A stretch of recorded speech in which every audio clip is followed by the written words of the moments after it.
नमस्कार दोस्तों, आप सभी का स्वागत है हमारे यूट्यूब चैनल विनम्र स्टडी क्लासेस में। दोस्तों, आज हम लोग चर्चा करेंगे कि राज्यसभा के जो सदस्य हैं, उनका चुनाव कैसे होता है। काफ़ी इम्पोर्टेंट ये हमारा टॉपिक रहेगा कि राज्यसभा सदस्यों का चुनाव किस तरीके से होता है।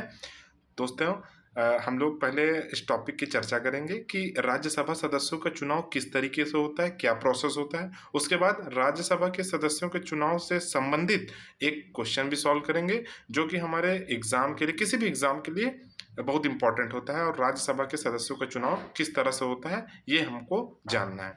तो चलिए दोस्तों, बिना देरी किए हुए हम लोग शुरू करते हैं आज का सेशन। कैसे होता है राज्यसभा सदस्यों का चुनाव।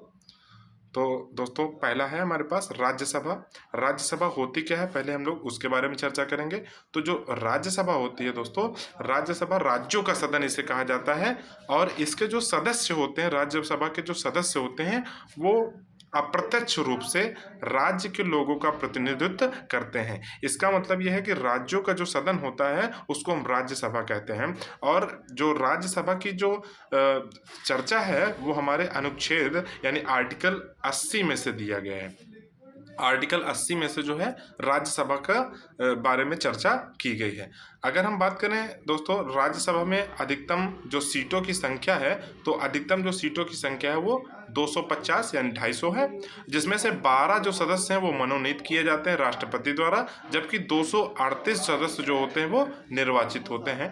यानी 250 जो सदस्य होते हैं, टोटल जो सीटें होती हैं राज्यसभा में, उसमें से जो 12 मनोनीत होते हैं और 238 जो होते हैं वो निर्वाचित होते हैं।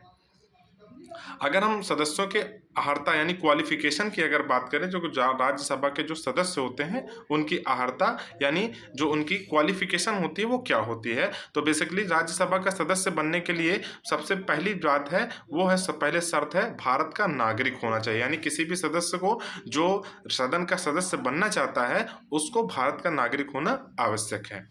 नेक्स्ट पॉइंट हमारे पास दोस्तों, नेक्स्ट पॉइंट ये है कि जो राज्यसभा का सदस्य है, राज्यसभा का सदस्य होने के लिए उसकी आयु जो है वो 30 वर्ष होनी चाहिए। जबकि लोकसभा के लिए जो लोकसभा का सदस्य बनने के लिए जो न्यूनतम आयु है वो 25 वर्ष है। यानी 25 वर्ष का कोई भी व्यक्ति जो है लोकसभा का सदस्य बन सकता है। तीसरा जो है वो लाभ के पद पर नहीं होना चाहिए। लाभ के पद का मतलब ये हुआ कि उसको किसी भी तरीके का लाभ का यानी नौकरी पेशा नहीं होना चाहिए। फोर्थ है विकृत मस्तिष्क का नहीं होना चाहिए, यानी वो बिल्कुल मेंटली फिट हो और किसी भी तरीके से उसका मस्तिष्क में कोई भी विकार न हो, तो वो राज्यसभा का सदस्य बनने का अर्ह होता है। नेक्स्ट हम बात करेंगे, संसद द्वारा निर्धारित अन्य अहर्ताएं भी होती हैं जिसको वो कंप्लीट करना पड़ता है। नेक्स्ट है दोस्तों सदस्यों का निर्वाचन। तो जो सदस्यों का निर्वाचन होता है वो प्रत्येक 2 वर्ष में होता है और ये स्थायी सदन होता है जिससे कभी भी भंग नहीं किया जा सकता, यानी राज्यसभा को भंग नहीं किया जा सकता है।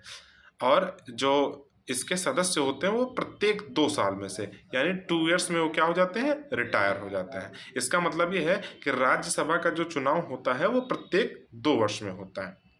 अब राज्यसभा के जो सदस्य होते हैं उनकी चुनाव की क्या प्रक्रिया है, उस प्रक्रिया प्रोसेस के बारे में हम लोग जानेंगे। तो जो राज्यसभा के सदस्य हैं उनका चुनाव कैसे होता है, तो उसका प्रोसेस है। सबसे पहला प्रोसेस ये है कि जो राज्यसभा के सदस्य होते हैं उनमें मतदान कौन करेगा। तो मतदान के लिए विधानसभा के निर्वाचित सदस्य, विधानसभा के जो निर्वाचित सदस्य होते हैं सभी राज्यों के, इसीलिए इसको राज्यसभा बोला जाता है। यानी जितनी भी विधानसभाएं होती हैं प्रत्येक राज्य में, प्रत्येक स्टेट में, उस विधानसभा के जो निर्वाचित सदस्य होते हैं, ध्यान दीजिएगा, केवल निर्वाचित सदस्य ही जो हैं वो वोटिंग कर सकते हैं, जो मनोनीत सदस्य हैं वो वोटिंग नहीं कर सकते हैं। दूसरी शर्त क्या है, दूसरी शर्त यह है कि जो राज्यसभा के सदस्य हैं उनमें जो नामांकन होता है, नामांकन दाखिल करने हो तो 10 सदस्यों की सहमति अनिवार्य है। इसका मतलब यह है कि जो राज्यसभा का सदस्य है उसको 10 लोगों ने या 10 सदस्यों ने अपनी सहमति को जो है प्रस्तुत किया हो, ये दूसरी हमारी शर्त है। नेक्स्ट देखेंगे, नेक्स्ट हमारे पास है सदस्यों का निर्वाचन जो है वो किस माध्यम से होता है। जो सदस्यों का निर्वाचन है वो आनुपातिक प्रतिनिधित्व पद्धति के अनुसार एकल संक्रमणीय मत के आधार पर किया जाता है। और जो मतदाता होते हैं वो मतदाता एक ही वोट देता है, लेकिन कई उम्मीदवारों को प्राथमिकता के आधार पर देता है। यानी अगर कोई व्यक्ति है और वो किसी जो भी जितने भी कैंडिडेट राज्यसभा सदस्य के लिए खड़े हुए हैं, जैसे मान लीजिए 2 3 4 खड़े हुए हैं, तो जो वोटिंग करता अपनी वरीयता देता है, यानी उसको 1 नंबर, 2 नंबर, 3 नंबर, 4 नंबर इस तरीके से देता है, जो उसको पसंद है उस हिसाब से उम्मीदवार को क्या करता है, वो वोट देता है।